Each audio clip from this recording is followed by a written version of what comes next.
Hey y'all, so this is Little Women, Chapter 7, Amy's Valley of Humiliation. "That boy is a perfect cyclops, isn't he?" said Amy one day as Laurie clattered by on horseback with a flourish of his whip as he passed.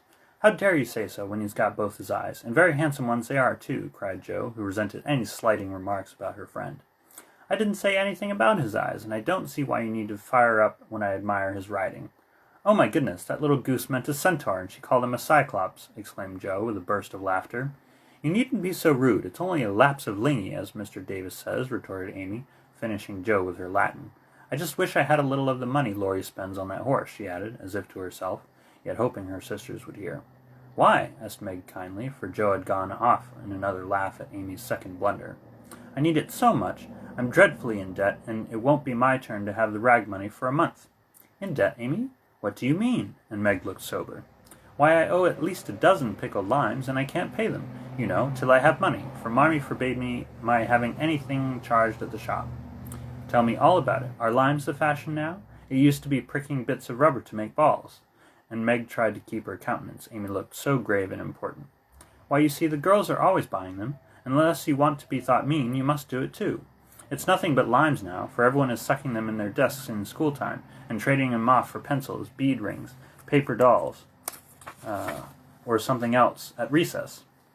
If one girl likes another, she gives her a lime, and if she's mad with her, she eats one before her face, and doesn't offer even a suck.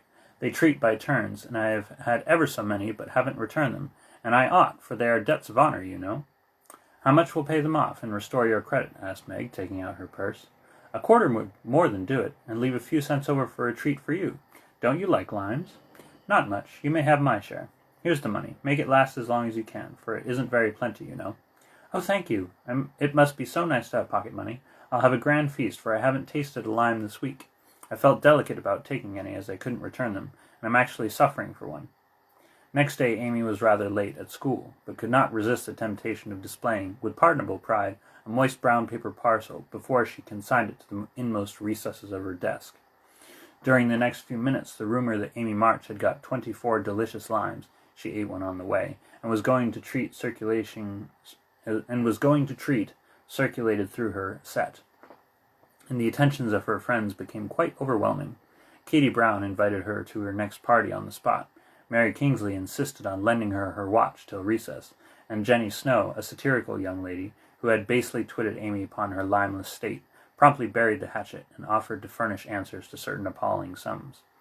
But Amy had not forgotten Miss Snow's cutting remarks about some persons whose noses were not too flat to smell other people's limes, and stuck-up people who were not too proud to ask for them, and she instantly crushed that Snow girl's hopes by the withering telegram, "You needn't be so polite all of a sudden, for you won't get any." A distinguished personage happened to visit the school that morning, and Amy's beautifully drawn maps received praise, which honor to her foe rankled in the soul of Miss Snow, and caused Miss March to assume the airs of a studious young peacock. But alas, alas, pride goes before a fall, and the revengeful Snow turned the tables with disastrous success. No sooner had the guest paid the usual stale compliments and bowed himself out, than Jenny, under pretense of asking an important question, informed Mr. Davis, the teacher, that Amy March had pickled limes in her desk. Now Mr. Davis had declared limes a contraband article, and solemnly vowed to publicly ferule the first person who was found breaking the law. This much-enduring man had succeeded in banishing chewing gum after a long and stormy war, had made a bonfire of the confiscated novels and newspapers, had suppressed a private post office, had forbidden distortions of the face, nicknames, and caricatures, and done all that one man could do to keep 100 rebellious girls in order. Boys are trying enough to human patience, goodness knows, but girls are infinitely more so, especially to nervous gentlemen with tyrannical tempers, and no more talent for teaching than Dr. Blimber. Mr. Davis knew any quantity of Greek, Latin, algebra, and ologies of all sorts, so he was called a fine teacher, and manners, morals, feelings, and examples were not considered of any particular importance. It was a most unfortunate moment for denouncing Amy, and Jenny knew it. Mr. Davis had evidently taken his coffee too strong that morning. There was an east wind, which always affected his neuralgia, and his pupils had not done him the credit which he felt he deserved. Therefore, to use the expressive, if not elegant language of a schoolgirl, he was as nervous as a witch and as cross as a bear. The word limes was like fire to powder. His yellow face flushed, and he rapped on his desk with an energy which made Jenny skip to her seat with unusual rapidity. Young ladies, attention if you please.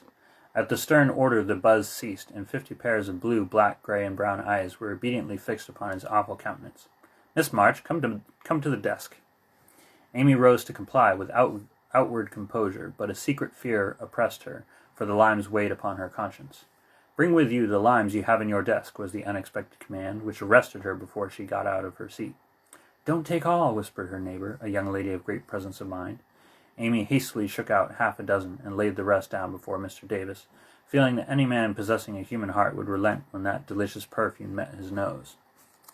Unfortunately, Mr. Davis particularly detested the odor of the fashionable pickle, and disgust added to his wrath. Is that all? Not quite, stammered Amy. Bring the rest immediately. With a despairing glance at her set, she obeyed. You are sure there are no more? I never lie, sir. So I see. Now take these disgusting things 2 by 2 and throw them out the window. There was a simultaneous sigh, which created quite a little gust, as the last hope fled, and the treat was ravished from their longing lips. Scarlet with shame and anger, Amy went to and fro 6 dreadful times, and as each doomed couple, looking oh so plump and juicy, fell from her reluctant hands, a shout from the street completed the anguish of the girls, for it told them that their feast was being exulted over by the little Irish children, who were their sworn foes. This was too much.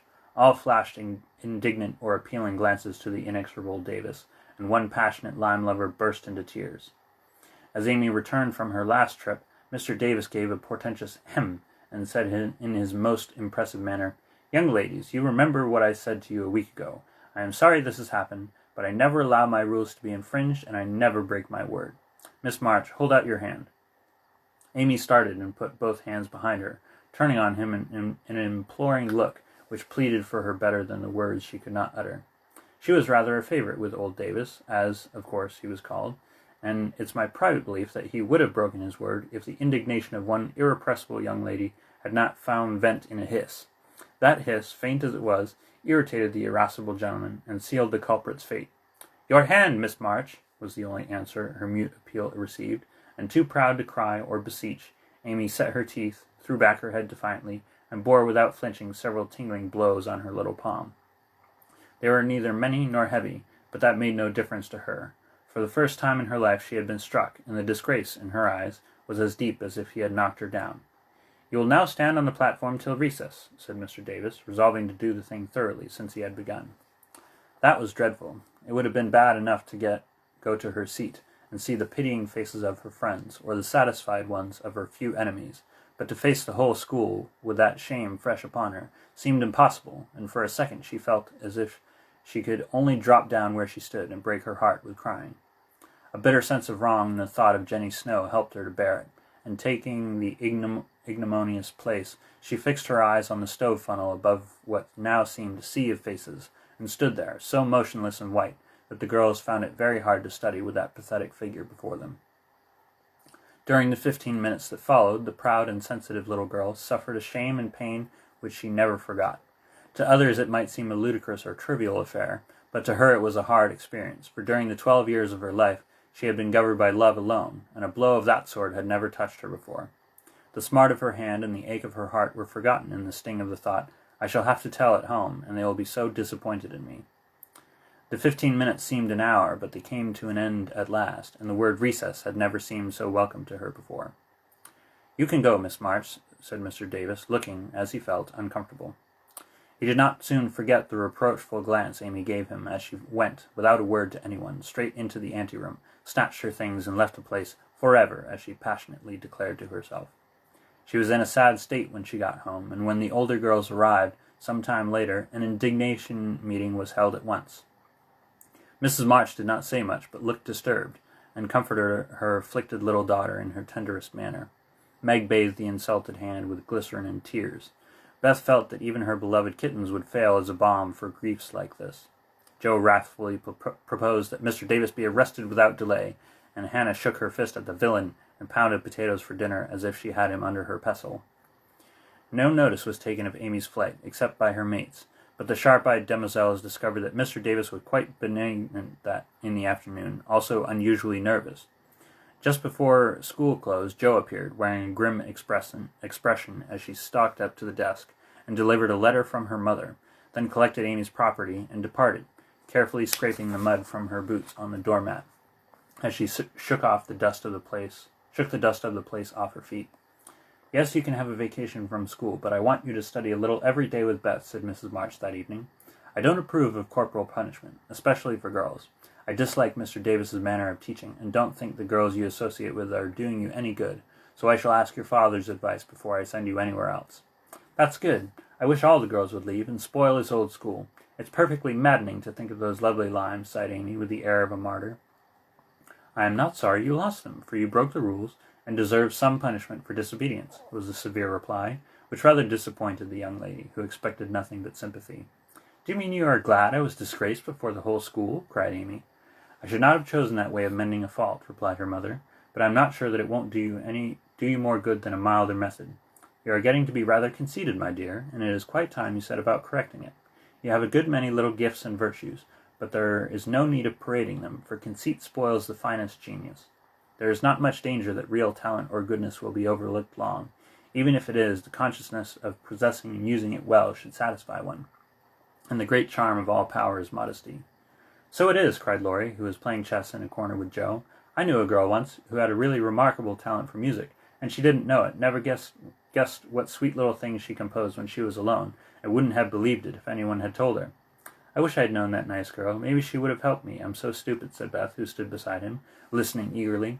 "You do know her, and she helps you better than anyone else could," answered Laurie, looking at her with such a mischievous meaning in his merry black eyes, that Beth suddenly turned very red and hid her face in the sofa cushion, quite overcome by such an unexpected discovery. Joe let Laurie win the game to pay for that praise of her Beth, who could not be prevailed upon to play for them after her compliment. So Laurie did his best and sang delightfully, being in a particularly lively humor, for to the Marches he seldom showed that moody side of his character. When he was gone, Amy, who had been pensive all the evening, said suddenly, as if busy over some new idea, "Is Laurie an accomplished boy?" "Yes, he's had an excellent education, and has much talent. He will make a fine man, if not spoiled by petting," replied her mother. "And he isn't conceited, is he?" asked Amy. "Not in the least. That's why he's so charming, and we all like him so much." "I see. It's nice to have accomplishments and be elegant, but not to show off or get perked up," said Amy thoughtfully.